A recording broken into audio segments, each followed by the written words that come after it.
નમસ્તે મિત્રો. આજે આપણે વાત કરવાની છે ઔદ્યોગિક ઉત્પાદન. ખાસ કરીને ઔદ્યોગિક ક્રાંતિ બાદ 20મી સદીમાં ઔદ્યોગિક ઉત્પાદન ક્ષેત્રે સૌથી વધારે મહત્વપૂર્ણ ગણાય. કારણ કે 20મી સદી એ સંપૂર્ણ ઉદ્યોગોને આધીન સદી કેવી હોય તો પણ એવું આપણે શબ્દ વાપરી શકીએ. કેમ કે આ સમયે અસંખ્ય નવા ઉદ્યોગો, એ પછી ખેતીમાં સાથે ભલે હરિયાળી ક્રાંતિ છે, શ્વેત ક્રાંતિ, આ બધાનો તો વિકાસ થયો, પણ એક ખેતીના વિકાસ સાથે ડબલ ઉદ્યોગોનો વિકાસ થયો. કારણ કે લોકોની માંગ વધી, અવનવી વસ્તુઓની માંગ વધી, અને એના ઉત્પાદન માટે ધીરે ધીરે છે એ ઉદ્યોગોનો વિકાસ થતો ગયો. ટૂંકમાં એક તરફ વસ્તી વધતી રહી ને બીજી તરફ છે 20મી સદીના અંત ભાગમાં વિશ્વની જનસંખ્યા લગભગ 6 અબજ જેટલે પાર કરી ગઈ. એના હિસાબે અનાજ, જીવવા અન્ય પાસાઓ માટે છે વિભિન્ન ચીજવસ્તુનું ઉત્પાદન મહત્વપૂર્ણ બન્યું. તો ખેતીના વિકાસ સાથે ઉદ્યોગોનો વિકાસ પણ થયો. અમેરિકા, જર્મન, નેધરલેન્ડ, ઇઝરાયલ કૃષિ ઉત્પાદન ક્ષેત્રે નવીનતમ ટેકનોલોજીનો પ્રયોગ કર્યો. કેમ? કારણ કે સંખ્યા વધી તો હવે ઉત્પાદન વધારે જોઈશે, તો એના માટે એને અવનવી ટેકનોલોજીનો ઉપયોગ કરી અને વધારે પાક ઉગાડવા માટેના પ્રયત્નો શરૂ કરી દીધા. પ્રથમ વિશ્વયુદ્ધ બાદ છે જંગી ઉદ્યોગની શરૂઆત થઈ, જેની અંદર પ્લાસ્ટિક, કોમ્પ્યુટર, ઉપગ્રહો, આધુનિક ટેકનોલોજીના સાધનો વગેરે ઉદ્યોગોનું સૌથી મહત્વનું કામ હતું. એ સમયે ખાસ કરીને છે સ્પેશિયલ ઇકોનોમિક ઝોન જેવા શબ્દો પ્રચલિત બન્યા, જેમાં કાપડ, રંગ, રસાયણ, પોલાદ, વાહન વ્યવહાર, હવાઈ જહાજ, સ્ટીમર, સંદેશા વ્યવહારના ઉદ્યોગો વગેરે 20મી સદીમાં સૌથી વધારે છે એ વિશેષ આગળ વધ્યો. અને ખાસ કરીને સેવા ક્ષેત્રે પણ છે એ ખૂબ વિકાસ થયો. ટૂંકમાં શહેરીકરણ વધતા માળખાકીય સુવિધા, લોકોને નવી નવી વસ્તુઓ જોવા મળી, એશોરામની વસ્તુઓ જોવા મળે, અને એના હિસાબે એના ઉદ્યોગો છે એ આપોઆપ છે એ વધવા લાગ્યા. ત્યારબાદ બીજી મહત્વની વસ્તુ એટલે કે વાહન વ્યવહાર અને સંદેશા વ્યવહાર.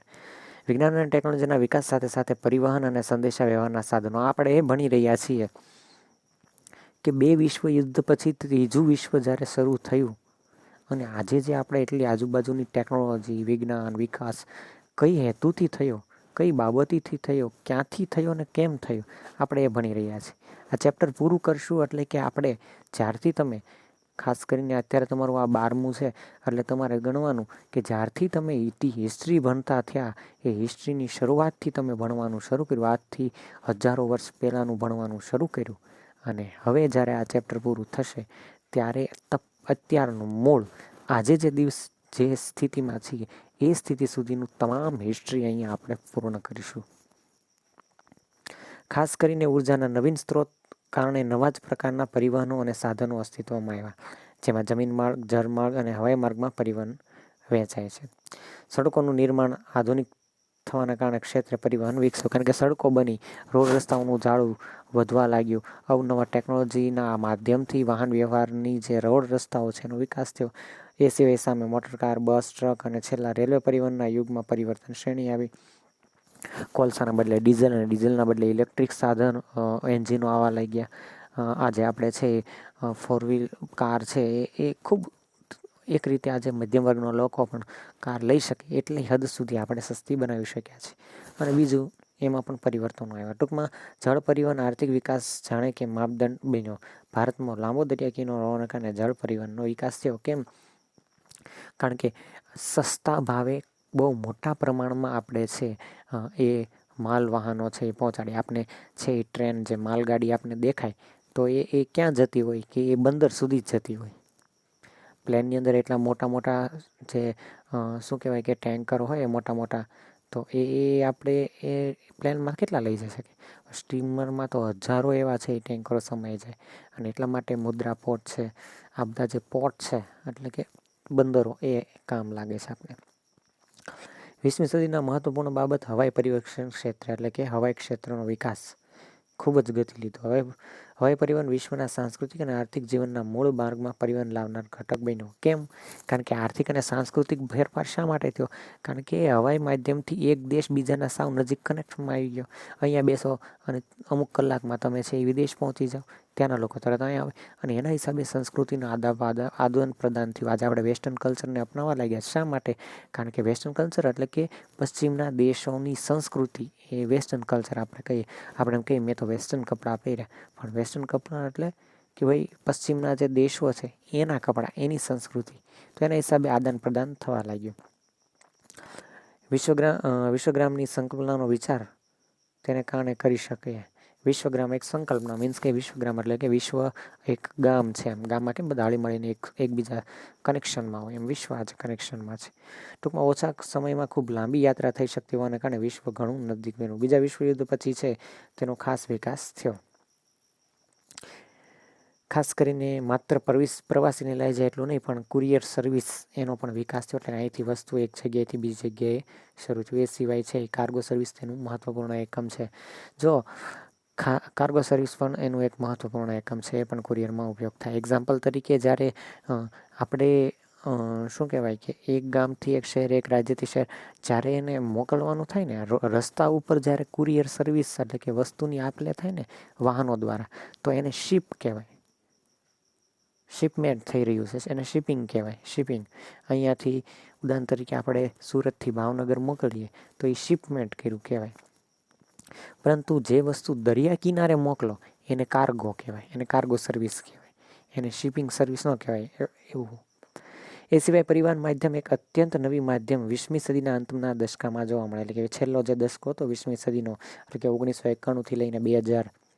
ટૂંકમાં પાઇપલાઇન પરિવહન, પાણી, તેલ, ગેસોલિન કે જેવા ઉત્પાદન પાઇપલાઇન પરિવહન દ્વારા એક જગ્યાએથી બીજી જગ્યાએ લઈ જવામાં આવે છે.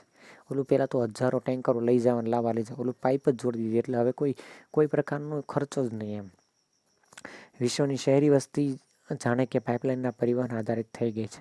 પેટ્રોલિયમ અને કુદરતી ગેસનું ઉત્પાદન અને ઉદ્યોગો તેને કારણે વિકસો. આપણે સિટીમાં સમજીએ છીએ કે આજે CNG બધાના ઘરે ઘરે પાઇપ માધ્યમથી આવે છે. હવે બોટલો ભરવાની જરૂર છે નહીં, છે ઘર સુધી ગેસ છે એ પહોંચે છે. તો એ બધી બાબતો મહત્ત્વની છે. એ સિવાય સંચારના નવા સાધનો આવવાથી પરિવહન ક્ષેત્રે ખાસો વિકાસ થયો. 15મી સદીમાં છે એ મુદ્રણ ટેકનોલોજીના આધારે થઈ, જેને માઇકલ ફેરાડે દ્વારા વિદ્યુત ચુંબકીય પ્રેરણ શોધવા થવાથી સંચારમાં ક્રાંતિ થઈ, જેમાં ગ્રેહામ બેલના ક્ષેત્રે મહત્વપૂર્ણ નામ છે, જેમણે ટેલિફોનનો પ્રયોગ કર્યો. આ મોસ્ટ IMP બધા એક માર્કના પ્રશ્ન છે, એને યાદ રાખવા. ટેલિફોનની શોધ કોને કરી? ખાસ કરીને મુદ્રણ ટેકનોલોજીને આધારિત સાચો વિકાસ અથવા તો વિદ્યુત ચુંબકીય પ્રેરકની શોધ કોણે કરી? તો કે ફેડરલે. ગ્રેહામ બેલ તો ખાસ કરીને ટેલિફોનનો ઉપયોગ. 1876માં તેના દ્વારા થયેલા ટેલિફોનની શોધ વિશ્વમાં સંચાર ક્રાંતિનો વિકાસ થયો. જો આની અંદર આપણે 3 વસ્તુ ભણ્યા. પહેલાં છે એ શું કહેવાય ઉદ્યોગો પછી પાછું આપણે સંચાર મીન્સ કે વાહન વ્યવહારને એ જોયું. પછી છે આપણે અત્યારે ટેલિકોમ્યુનિકેશન એટલે કે સંચારના ઉપયોગ જોઈએ છે, જેમાં ટેલિગ્રામનો વિકાસ કરીને સંદેશાવ્યવહારમાં ક્રાંતિ કરી. 20મી સદીમાં પહેલા વર્ષે માર્કોની નામની વૈજ્ઞાનિક તાર વગર સંદેશો મોકલવાની સફળતા મેળવી. એટલે કે જે 1876માં બરાબર સંચારની ક્રાંતિ સ્થાપિત થઈ. 20મી સદીના પહેલા વર્ષે છે એ માર્કોની એટલે પહેલું વર્ષ આવ્યું ત્યારે ફોનનો ઉપયોગ મોબાઈલ ટાઈપનો થયો, વાયર વગર તાર મોકલવાનો. એમ હર્ટ્ઝ અને ભારતીય વૈજ્ઞાનિકોએ જગદીશચંદ્ર બોઝ દ્વારા વિદ્યુત ચુંબકીય તરંગોને તેના પ્રયોગ થયેલો, જેમાં 1920થી 1930માં રેડિયો ટેલિવિઝનની શોધ થઈ ભારતમાં. જનસમુદાય સંચાર માધ્યમો સાથે જોડી દીધું રેડિયાએ. 1962માં પહેલી વખત લાઇવ ટેલિવિઝન કાર્યક્રમ અંતરિક્ષમાં સ્થાપિત કૃત્રિમ ઉપગ્રહ દ્વારા દેખાડવાની શરૂઆત થઈ. ત્યારે વિશ્વ જાણે માણસના ડ્રોઈંગ રૂમમાં પહોંચી ગયું હોય એમ. 20મી સદીના અંતના દશકમાં સેલ્યુલર ફોન અને કોમ્પ્યુટર દ્વારા પણ ક્રાંતિ થઈ. ટીવી આવ્યું મોસ્ટ ઓફલી. ત્યારે એવું હતું 1962 પછી જ્યારે આ શરૂ થયું એટલે સરકારે આ શરૂ કર્યું. એટલે સરકાર પંચાયતની અંદર ટીવી રાખતા અને એમાં એક જ શો આવે રાત્રે, મહાભારત કે આ જે છે એ એક દૂરદર્શન ઉપર બતાવવામાં આવે. આખું ગામ છે એ જોવા ભેગા થતું, કે ઓલો ડબ્બો જોવા જાય, કલરિંગ ડબ્બો. બધાને જાદુ લાગે ને. અત્યારે કંઈક એવી ડેન્જર ટેકનોલોજી આવે જે તમે વિશ્વાસ જ ન કરી શકો. ત્યારે એ એવું હતું. ઉદાહરણ તરીકે તમે એલિયનને જુઓ ઉપરથી આવીને, અને તમને જેટલું આશ્ચર્ય લાગે ને એટલું એ લોકોને ટીવી જોઈને લાગતું.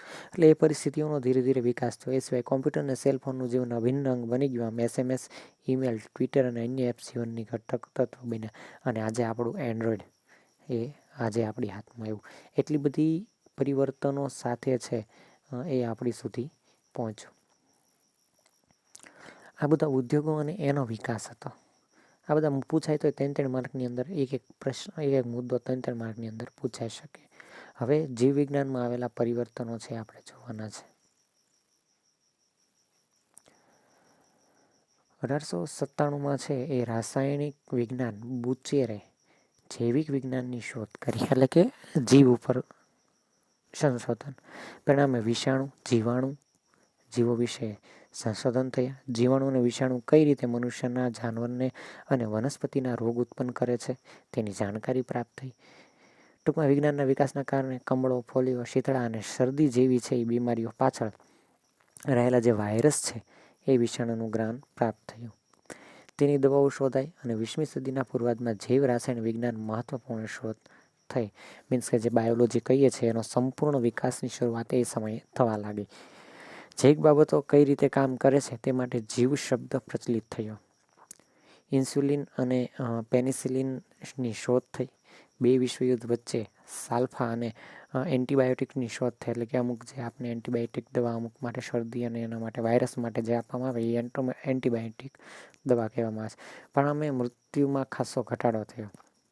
20મી સદીના ઉત્તરાર્ધમાં એટલે કે શરૂઆતમાં જેનેટિક સાયન્સ પર વિશ્વ કક્ષાની શોધ થઈ, જેને માઇક્રોસ્કોપ અને એક્સ-રે વિજ્ઞાનને તેના ક્રાંતિકાર ગણી હતી.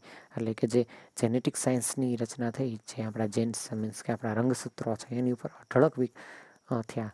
એ સિવાય અલ્ટ્રાસોનોગ્રાફી, કાર્ડિયોગ્રામ અને ઇકોકાર્ડિયોગ્રામ દ્વારા શરીરની રચના અને શરીરમાં રહેલા રોગો વિશે જ્ઞાન વધ્યું. સાથે ડીએનએ, આપણા શરીરની અંદર હોય ડીએનએ, આરએનએ ની શોધ થવાને મૂળ જૈવિક બાબતો એટલે કે માનવીનો ઉદ્ભવ શું છે એની સમજૂતી મેળવતા થયા. એ સિવાય જેનેટિક કોડનું અધ્યયન શરૂ થયું. એટલે કે જેનેટિક કોડ આપણા ડીએનએની અંદર કોડ હોય, પેલા XY, XY, XX, XXY એ જે છે ને. એ સિવાય જન્મનાર બાળક રોગ